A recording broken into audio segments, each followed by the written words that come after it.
it recognized that there had been historical dispossession. And so black South Africans who had been forcibly evicted after 1913 under a land restoration program had the right to claim land that they had lost. Those that were not able to benefit through the land restitution program were accommodated through a land redistribution program where land had to be bought on a willing buyer, willing seller basis despite this terrible historical dispossession, and the role of the state was to provide grants to support people purchase land. In addition, in the black areas, that was where the majority of black people were settled, living mainly under communal, very insecure communal tenure forms with traditional customary forms of governance. And what has happened post-democracy is that while that configuration has disappeared, essentially the conditions of existence, poverty levels, and the ways in which people are governed remain intact 17 years after the end of apartheid. So this is sort of the picture that one has, and out of which the movements are born. It's probably important to acknowledge that this was deeply resisted, and so there's a long tradition of resistance in South Africa. Many frontier wars were fought, people engaged in boycotts, people retook lands that they had been dispossessed of, and so this was not an uncontested process of dispossession. So essentially now what we have is, at this stage, over 62% of the poor live in rural areas, and of the people living in rural areas, about 71% of rural households are considered poor.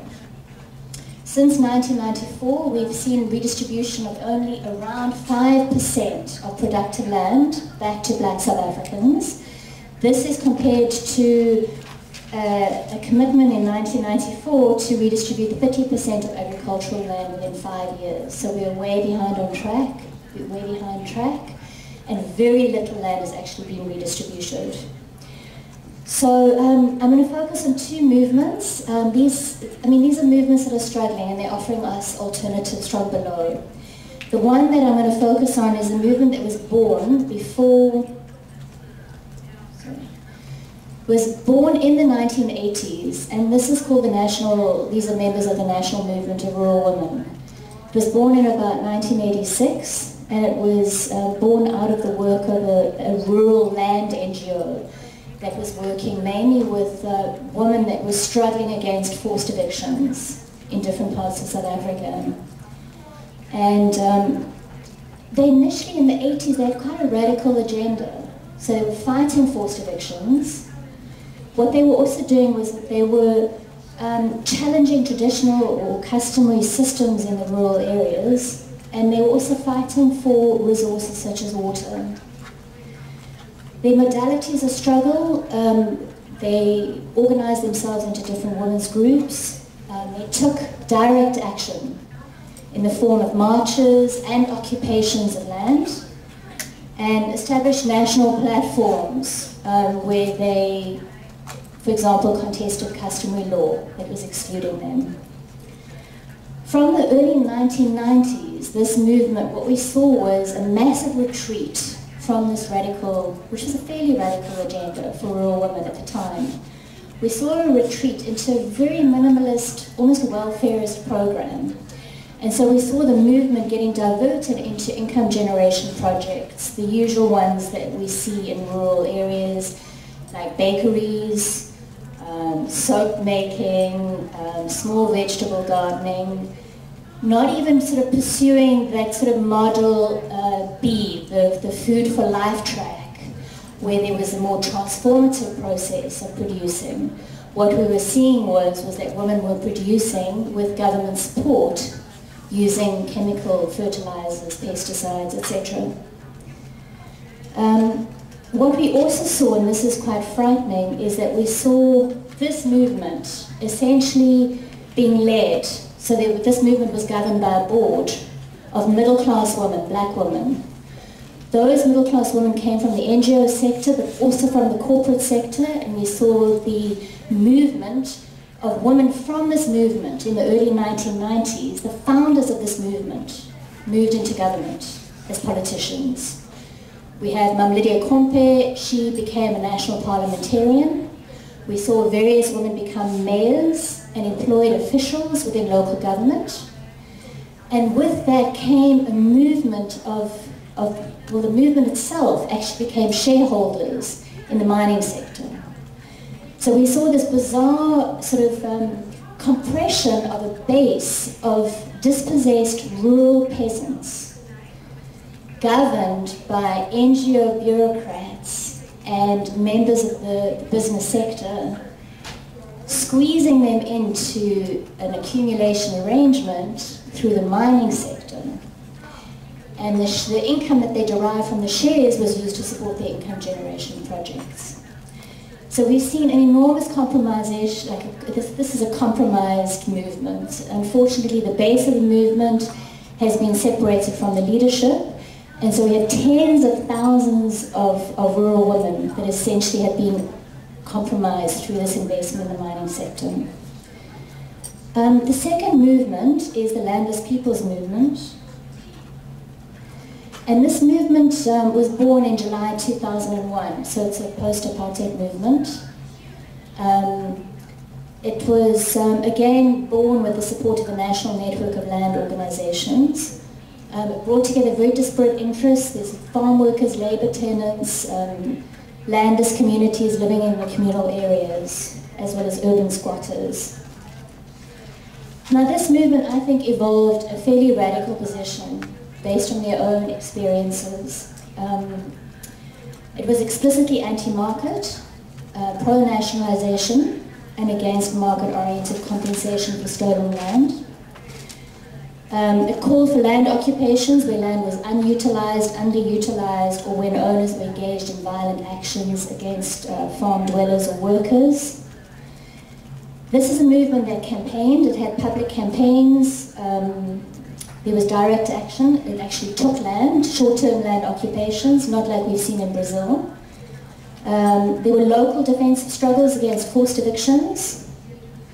And then a massive national campaign coinciding with the 2004 national elections, which basically discredited the neoliberal electoral system and called for landless people not to vote. Now what happened was that the state and the ruling class responded with a lot of aggression and ferocity to these positions of the movement. And a cadre of progressive activists that had been supporting this movement, working out of a national NGO, were put under a lot of squeeze by the governing body of an NGO.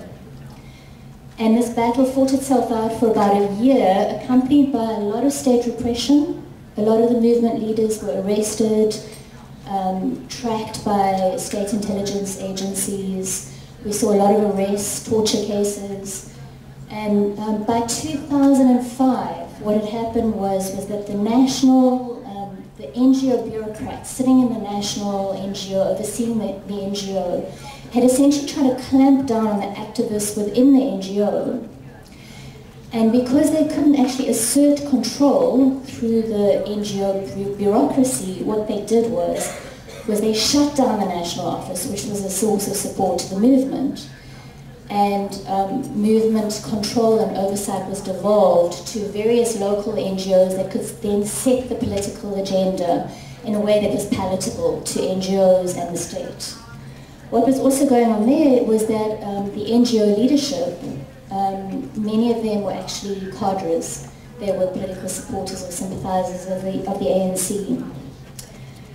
So here we actually see two examples of movements that have been supported by NGOs and who've actually seen like a sort of matched interests of the NGO and the state in bringing the movement and its politics into line with the mainstream development agenda. Now, what does this hold for us in terms of lessons and new inspirations? I think for those of us working in South Africa, we believe that a radical land and agrarian reform agenda is absolutely critical. And so this is why we have an interest in seeing these movements protected from these sort of influences. In preparing for the conference, I sort of returned to the work of Petrus and Shivji that I hadn't read for about 10 years. And I think some of the conclusions, especially the Petra straws, I think are very relevant here. In that with both of these examples, we've seen the role of the NGO. In the one instance, the NGO became a co-destroyer of the movement once it was clear it couldn't bring the movement and its political agenda into line. The second one was co-optation of the movement's leadership and the political agenda, and that was in the case of the rural women's movement. In the words of Petra's, NGOs mobilize people to produce at the margins, not to struggle to control the basic means of production and wealth. They focus on the technical financial assistance aspects of projects, not on structural conditions that shape the everyday lives of people. And that has been the agenda pursued by both of the NGOs I address in this presentation. So what is to be done now? And this image that you see here is an image of women that have gathered for the Rural Women's Assembly. This movement is starting to assert, I think, quite radical agendas. Some of the demands that the Rural Women's Assembly is raising is for a 50-50% split in land ownership. They are arguing for recognition of women's indigenous knowledge, control of seeds, and agroecology orientation to food production, and they're challenging the false solutions that are being imposed as solutions to climate change. And I think for us in South Africa, the question arises is how can we protect the potential for a radical agenda of the Rural Women's Assembly from hijacking by support NGOs? I'm very skeptical. This is the logo of the Rural Women's Assembly. I'm very skeptical that this is something that we could discuss openly. I think a lot of NGOs would be quite defensive around this characterization of themselves. I'm also worried that in the absence of a fully clarified political agenda by the movement, that members at this stage could default and be concerned about not alienating NGOs, which are a source of support, including financial resources. And so I think what we need to do within the Rural Women's Assembly is raise these critical questions, have a debate, and this is critical for us to safeguard the future of a rural women's movement, an emerging rural women's movement that does offer a different vision and hope for the future. Thanks. Thank you very much, Samantha. She just raised very important questions about NGO and people's movement relations, as well as their NGO, civil society and state relations, but also important questions about demystifying women-led social movements. Now we go back to China with Dr. Shi Yan to talk about community-supported agriculture and middle class in China.